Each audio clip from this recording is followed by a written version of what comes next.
Hello မင်္ဂလာပါဒီဗီဒီယိုမှာကျွန်တော်တို့လေ့လာရမယ့်အကြောင်းကတော့ကျွန်တော်တို့ verb to have အကြောင်းဖြစ်ပါတယ် verb to have ကလည်းပဲကျွန်တော်တို့ဒီ verb to be လို့ပဲနောက်မှာ noun တွေเนาะပြီးလို့ရှိရင်ဒီအကြောင်းအရာเนาะအဲ့ဒါတွဲသုံးလိုက်ခြင်းအပြင်အဓိပ္ပာယ်ကွဲသွားပါတယ်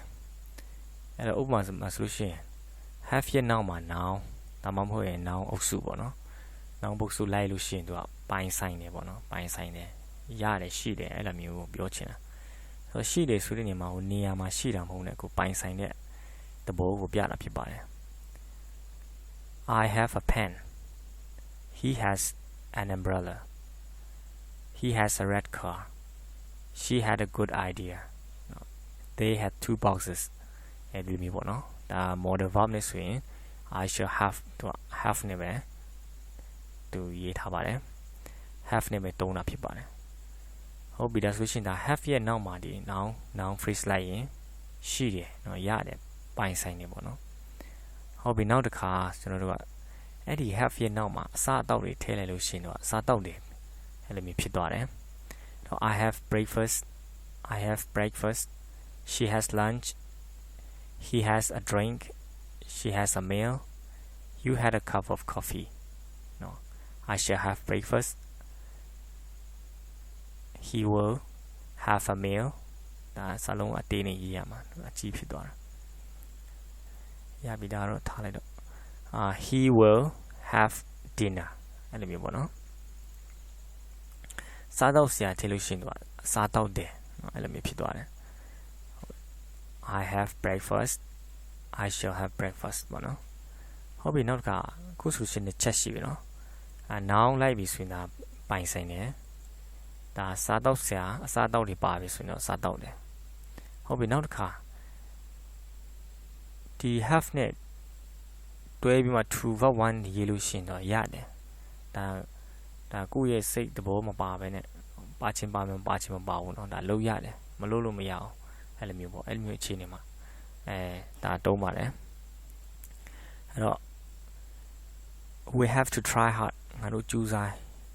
ခက်ကြိုးစားရတယ်ပေါ့နော် have to go တွားရတယ်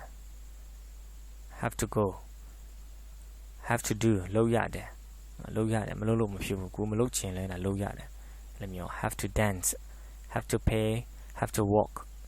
အဲ့လိုမျိုးပေါ့နော်ဒါ have to နဲ့တွဲလိုက်တာဟုတ်ပြီနောက်တစ်ခါကျွန်တော်တို့က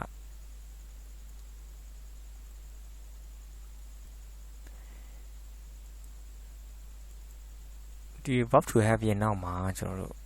ဒီဆောင်ရွက်မှုပေါ့နော် activity ဆိုတာကိုထည့်လိုက်လို့ရှိရင်တော့ဆောင်ရွက်တယ်ဖြစ်သွားတယ်တော့ have activity ပေါ့နော်ဆောင်ရွက်တယ် have a look ဒါကြည့်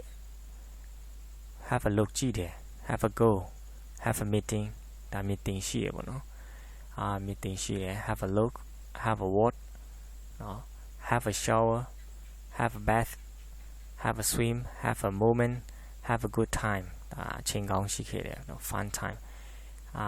have a cold have a headache အဲ့ဒါမျိုးပေါ့နော်ဒီလိုမျိုးမှာလဲကျွန်တော်တို့သုံးပါတယ်တော့ activity เนาะဆောင်ရွက်မှုတွေသုံးတယ်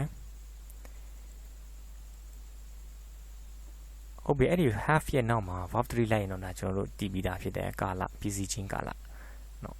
have gone have done have watched ဒါ ed ထည့်ရမှာ have watched